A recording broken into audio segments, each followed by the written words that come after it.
محترم سامعین و ناظرین کرام، آپ دیکھ رہے ہیں آپ کا اپنا پسندیدہ چینل اردو لٹریچر۔ آپ سبھی کا آپ کے چینل پہ خیر مقدم ہے۔ یہ ایک سیریز چل رہی ہے جس میں ہم لوگ نصاب کے اہم جو پوائنٹ ہیں، جو نکات ہیں، اس پر گفتگو کرتے ہیں۔ صبح 5:30 بجے گوگل میٹ پہ کلاس ہوتی ہے اور اسی کو ریکارڈ کر کے یوٹیوب پہ ڈالا جاتا ہے۔ کوشش یہ کریں کہ آپ کلاس میں شرکت کریں، اس لیے کہ وہاں پہ تفصیلی گفتگو ہوتی ہے۔ جتنی مثنویاں تھیں وہ ہم لوگ دیکھ چکے۔ یہ آخری مثنوی ہے گلزار نسیم۔ پہلے ہم وہی مثنوی نگار کے بارے میں دیکھ رہے ہیں، مختصر دیکھیں گے۔ ان کا نام کیا تھا؟ دیا شنکر کول، اور تخلص نسیم کرتے تھے۔ والد ان کے پنڈت گنگا پرساد کول۔ تاریخ پیدائش 1811۔ 1811 بھی چکبست نے جب لکھا تھا تب جا کے سامنے آئی تھی یہ بات، اس سے پہلے نہیں تھی۔ تاریخ وفات کئی، اس میں بھی 2 قول خود چکبست نے کر رکھی ہے، لیکن رشید حسن خان نے جب مرتب کیا ہے تو ایک بات نکالی کہ ہاں 34 سال کی عمر میں 1845 میں ان کا انتقال ہوا ہے۔ حالانکہ آپ لوگ دیکھے ہوں گے کہ نور حسن ہاشمی نے انہیں 2 سال کم 32 سال کی عمر میں وفات بتائی ہے اور 1843 میں ان کا انتقال لکھا ہے۔ خود چکبست نے بھی دونوں باتیں کہی ہے، لیکن ان دونوں سے نکال کر رشید حسن خان نے 34 سال کی عمر بتائی ہے اور سن وفات 1845۔ وطن کیا تھا؟ تو لکھنؤ میں ہی پیدا ہوئے تھے، لیکن اصل یہ لوگ کہاں کے تھے؟ نسل ان کا کشمیر سے ہے، نسل کشمیری پنڈت ہیں۔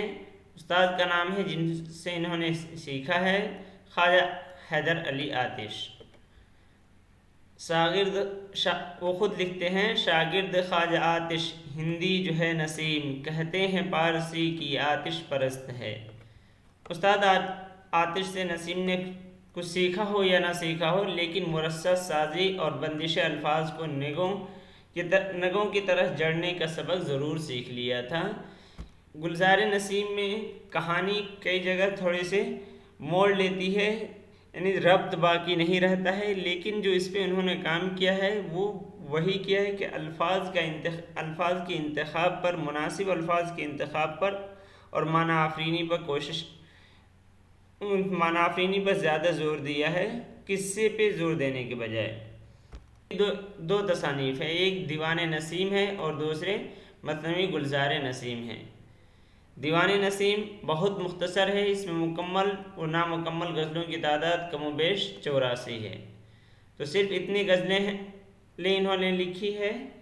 اس کے علاوہ 5 مخمس، 2 ترجیباً، 1 واسخت اور 3 خمسے ہیں۔ خمسے اور کچھ فردیات شامل ہیں۔ گلزار نسیم کا مصنف کے بارے میں تو ہم لوگ دیکھ لیے، ماخذ کے بارے میں اس میں دیکھیے کہ اس کا ماخذ کیا ہے۔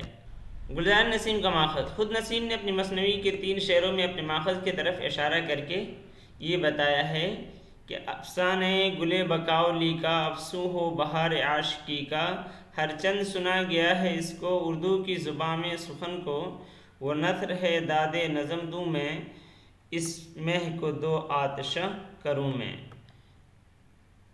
یعنی اس کے طرف اشارہ کی کہ یہ گل بقاؤلی کا جو قصہ ہے اسی سے یہ لیا گیا ہے اور ابھی تک وہ نثر میں تھا اور یہ نظم کرنا چاہ رہے ہیں اور نظم کیے ہیں۔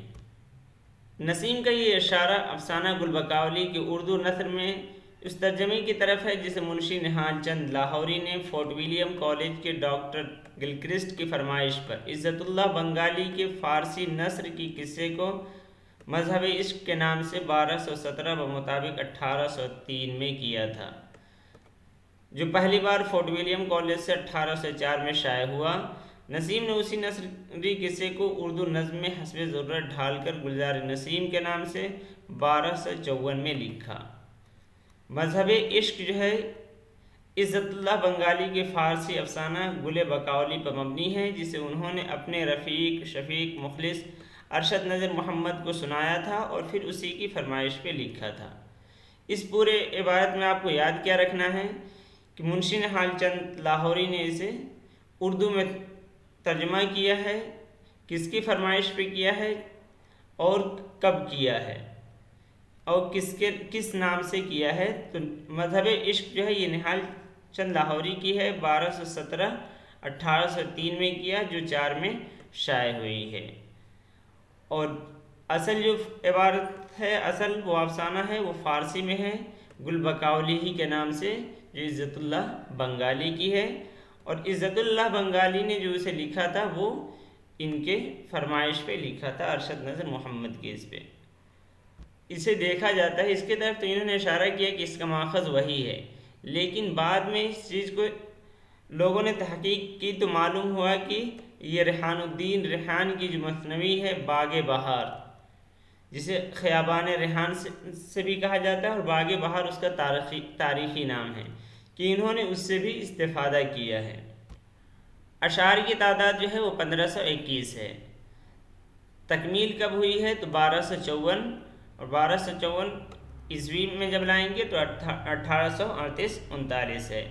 اس کے طرف نسیم نے قطعے میں ذکر بھی کیا ہے، ای نامہ کی خامہ کرد بنیاد، گلزار نسیم نام بنہاد، بشنید و نوید ہاتف داد، توقیع قبول روجیش باؤ۔